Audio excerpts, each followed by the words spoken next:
yan sa mga asong gubat. Alam naman natin yung mga asong gubat niya, mga mababangis yan. At yung tupa naman ay napaka-aamo niya na kahit isang kagat lang, sigurado tepok sila doon. Amen? Ganun tayo bilang mga Kristiyano na napapaligiran ng mga kasamaang umiiral sa mundong ito. Amen? Kaya meron paalala ang ating Panginoon na dalawang bagay kasi hindi tayo pwede magtagal. Dahil gaya nga nasabi ni Pastor Dick, meron tayong pagpapala mamaya. Kaya iniisip mo ba yun kung paano mo pa iisip? Sanay pa lang magsalita ng napakahaba, kaya kanina ko ba iniisip?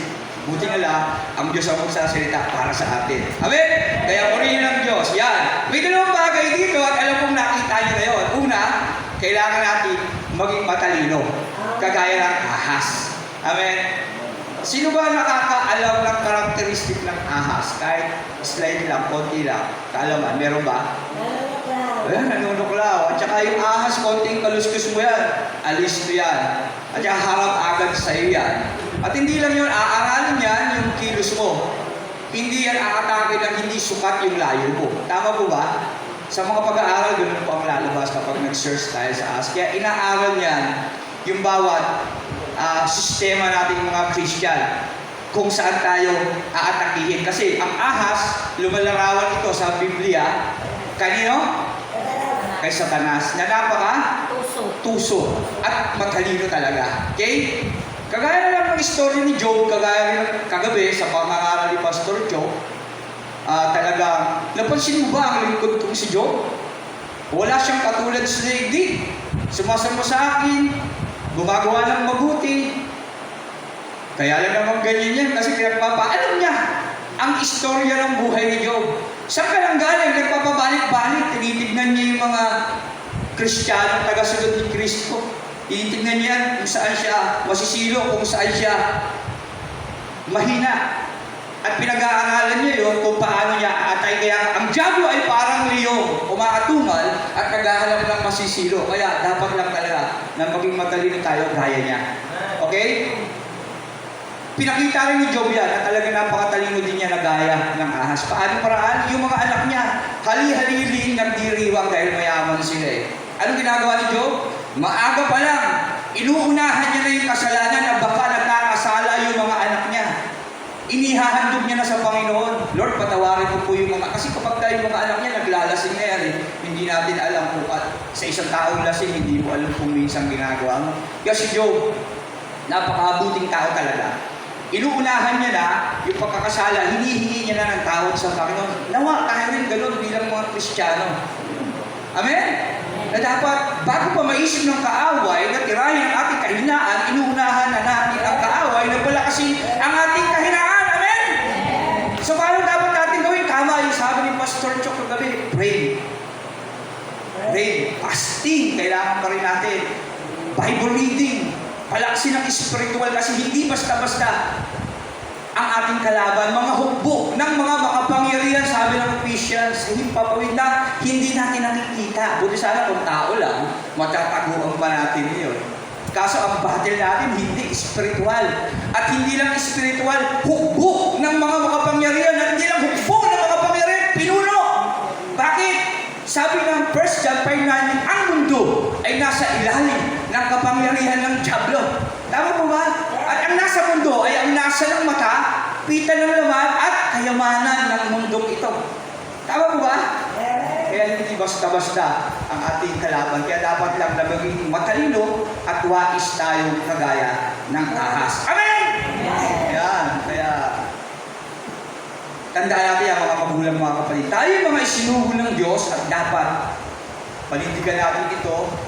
Hilingin natin sa Diyos palagi sa pamamagitan ng ating pananalangin ang karunungan na nagmumula sa Kanya. Kasi sa ating sariling karunungan, babagsak at babagsak tayo. Hindi natin kaya magpapatuloy gamit ang ating mga sariling lakas, gamit ang ating mga sariling kaalaman. Malalampasan natin ito gamit ang kaalaman ng Diyos na nasa sa atin. Amen? Kaya, pray, fasting kung kinakailangan, lagi magbasa ng Bible, do the godly training na laging pinag-aaralan sa eskwela na ito, para lumakas ang spiritual upang maging matalino tayo kagaya ni Job. Tawa? Na inuunahan niya na yung pagkakasala. Alam niya yung atake ng kaaway. Pag nalasing yung mga anak ko, magkakasala yan. Kaya hahandog ako. Aga akong gigising para lumuhod sa Panginoon. Kaya huwag natin dibdibin ang lahat. Tuhurin natin. Amen? Tuhurin natin yan sa Panginoon. Iluhod natin sa Panginoon ang lahat ng kahinaan na meron tayo upang kuha sa atin ang kanyang karunungan. Amen? Yun yung unang bagay. Okay? Kasi hindi talaga biro yung kaaway. Matindi talaga. Kaya kuminsan, dadalihin tayo sa mga bagay na gawain natin. Hindi ito namamalayan, nagkakasala na tayo. Kasi nasa ng laman, kita ng laman, nasa ng mata, kayawanan ng bundok ito, katanyagan, kayamanan, pride. Okay? Minulat, ang unang bagay kasi na ginawa ng kaaway sa atin, sa totoo lang, sa tao, kay Adan. Yung minulat niya yung kaisipan ni Adan at nakita niya yung sarili niya. Okay po ba? Tama po ba? Nung tayo nagkasala ang tao, nakita ni Adan ang kanyang sarili, hubad. Pero noong hindi pa, busy siya sa gawain inuutos sa kanya ng Panginoon. Tama po ba? Pero nung time na nagkasala sila, nakita niya na yung sarili niya. Kaya yung I sa salitang sin, lumabas ng ulat, naging sin, I, ako. Sa pride, lumitaw din yung I, sa gitna niya, may I, ibig sabihin ako. Lahat niya ng bagay na meron tayo, sentro sarili natin. Kaya minsan akala natin, nakatayo pa tayo, naglilingkod pa tayo sa Panginoon, hindi natin alam. Gumigewang-gewang na pala tayo at malapit na tayo dumapa.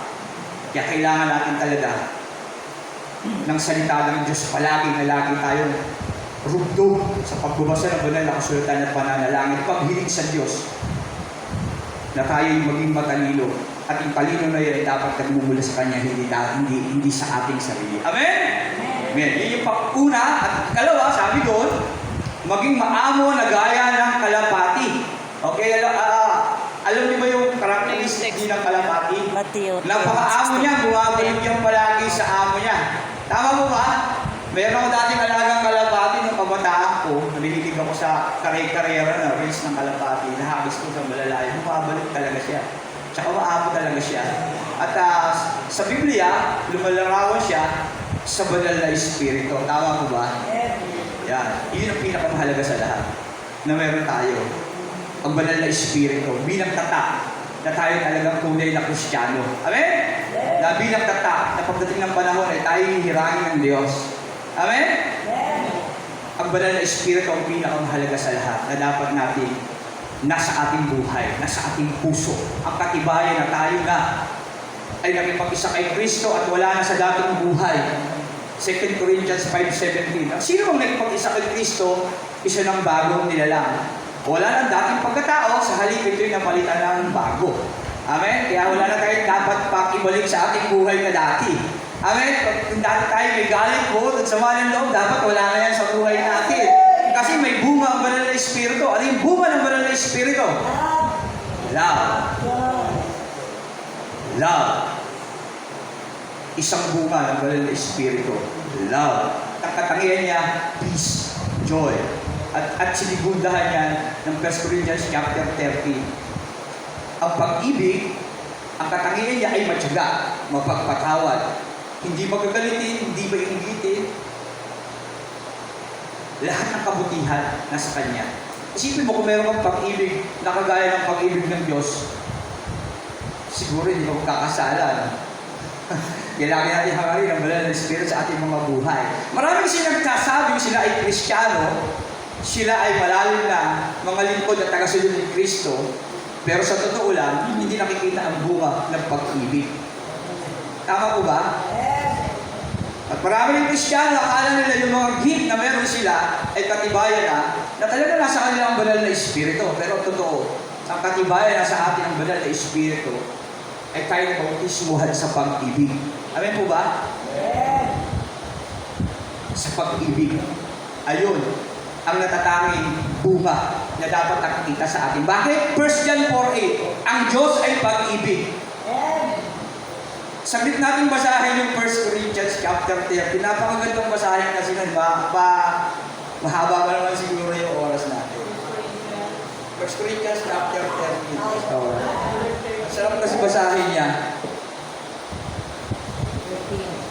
Kasi minsan, yung mga gift na inaakala natin meron tayo, yun pa yung minsan naging dahilan ng letter I sa buhay natin. Sa sin, ako. Sa pride, ako. Nagiging.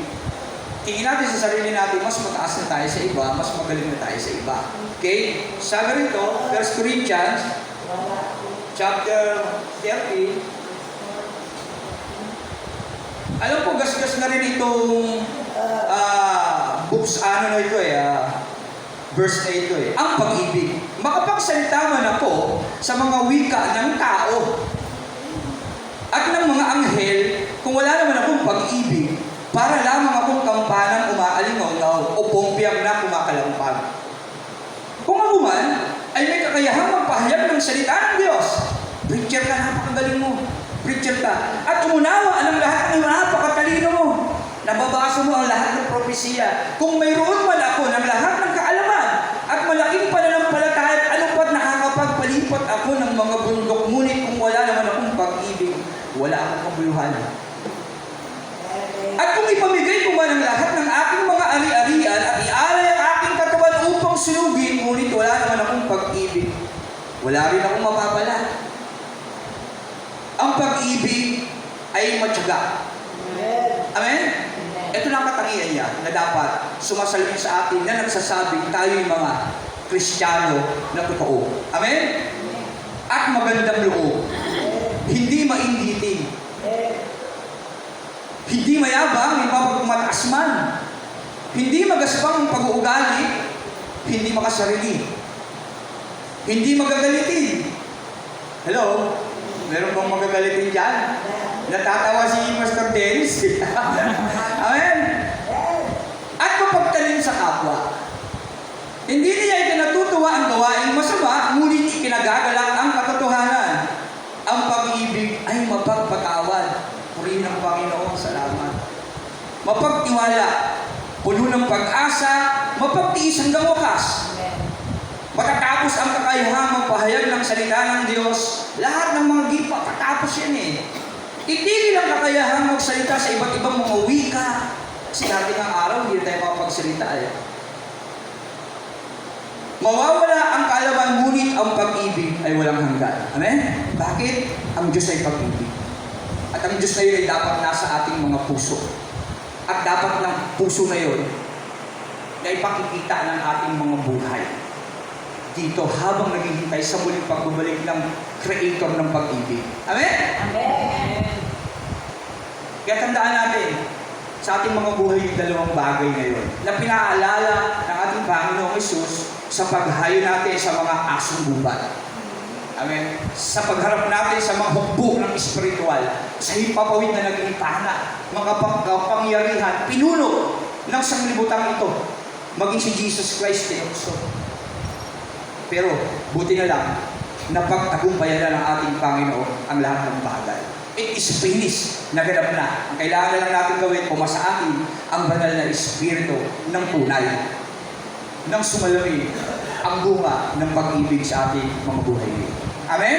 Amen. Kaya tandaan natin, tayo mga lingkod ng Diyos, tayo mga isinugo, tayo mga anak ng Diyos, tayo mga lahing pinili.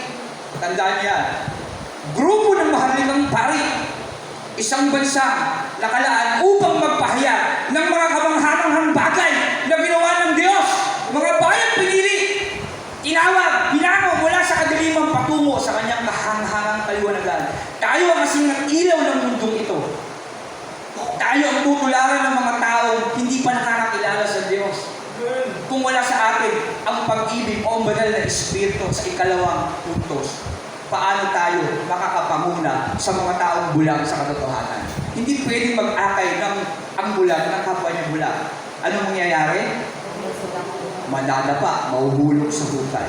Pare-pareho tayo mababaha. Amen? Kaya tandaan natin yung dalawang bagay na paalala ng Diyos sa atin. Ano man ang ating kalagayan sa buhay, may sakit tayo, karamdam, minsan nakakalungkot sa isang church. Nilagnat lang, hindi na nakakapag-church. Ay sa totoo lang, yun ang pinaka-the best na bagay na maipakikita natin sa Diyos na disidido tayo sa ating community. Yung may mga sulira rin tayo sa buhay. Yung hirap na hirap tayo sa buhay, naghihikahos, kagaya ng mga tao ng panahon sa Macedonia. Sila dumaras ng matinding kahirapan, pero hindi naging handang para sila tumulong. Amen? Nakiusap ko sila kay Pablo. talagang gusto nilang maglingkod sa Panginoon. Bakit? Meron silang pag-ibig, meron silang banal na espiritu sa kanilang mga puso. Amen? Natandaan natin ito. Kahit naman ang ating mga kalagayan, mahirap o mayaman tayo, huwag tayong magpapagamit sa mga bagay na nakapalibot sa atin. Ang pag-aaral, ang trabaho, ang kayamanan, ang kasikatan natin. Gamitin natin ang lahat na yan para paglingkuran ng iisa at tunay na Diyos. Walang iba kundi ating Panginoong Jesus. Amen? Purihin. Tandaan natin ito.